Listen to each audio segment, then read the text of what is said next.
Welcome to Into the Desert, where we'll be having conversations about relevant issues with respect and without finger pointing. I'm Larissa Munns. I'm Elgin Hushbeck. I'm the author of 11 books, including Seeking Truth and Preserving Democracy. And if you'd like to join the conversation, please fill out your comments below, but remember to keep it respectful. We would like to foster conversation and not division.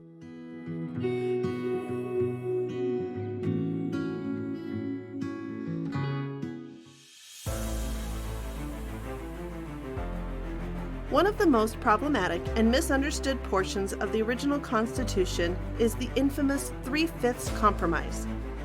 For some, this makes the Constitution an aggressively pro-slavery document, one that defines blacks as 3/5 human. While a stain on the Constitution, these charges do not hold up to scrutiny. The period was one of growing awareness and changing opinions on slavery.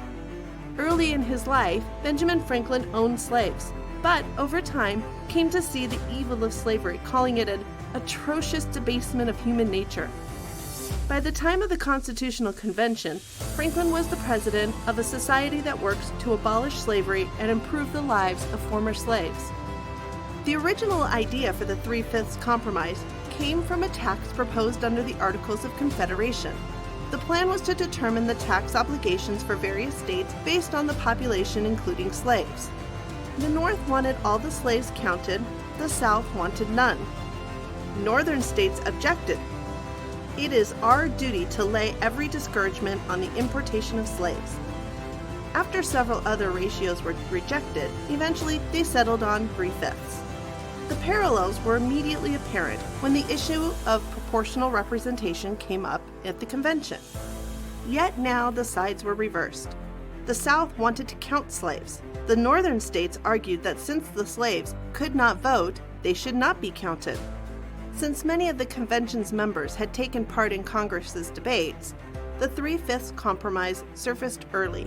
Like many other things, this was fiercely debated, and in the end, another compromise allowed the convention to move forward. The ratio of 3/5 would be used for both taxation and representation. Also, while it seemed a foregone conclusion that the new government would outlaw the slave trade, it was prohibited until at least 1808 to allow a transition. Does the original Constitution make blacks 3/5 human? No. For one, the 3/5 clause only concerned the counting of slaves for representation and taxation. Free blacks were counted like everyone else. Does this make it aggressively pro-slavery? Again, no. An aggressively pro-slavery document would have given the slave states what they wanted, with slaves counted to determine representation, but not taxation. It also would have prohibited any ban on the importation of slaves, not delayed it. Thus, the Constitution was neither aggressively pro-slavery nor aggressively anti-slavery. It was a compromise between the two groups. Today, some argue this compromise was a stain on the Constitution and never should have been agreed to. The former is undoubtedly true. The latter is not so clear. The Constitution was never a sure thing, quite the opposite. Slavery had been an established fact that existed as the norm from the dawn of history.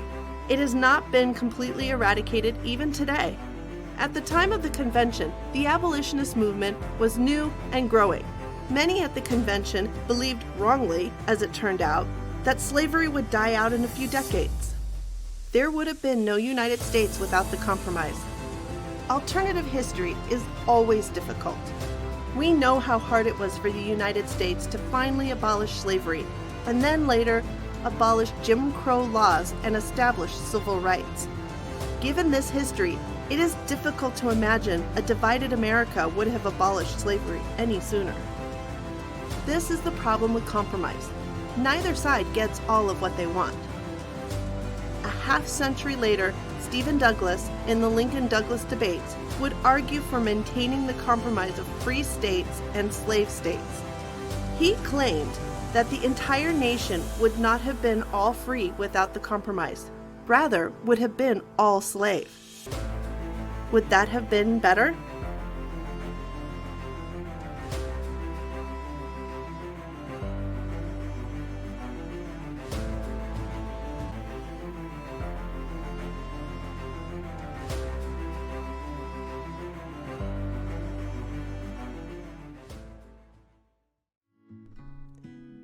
Thank you for listening to Into the Desert, exploring the wilderness of thoughts. Don't forget to like and subscribe and put your comments below. Remember, be civil. We want to foster discussion and not division.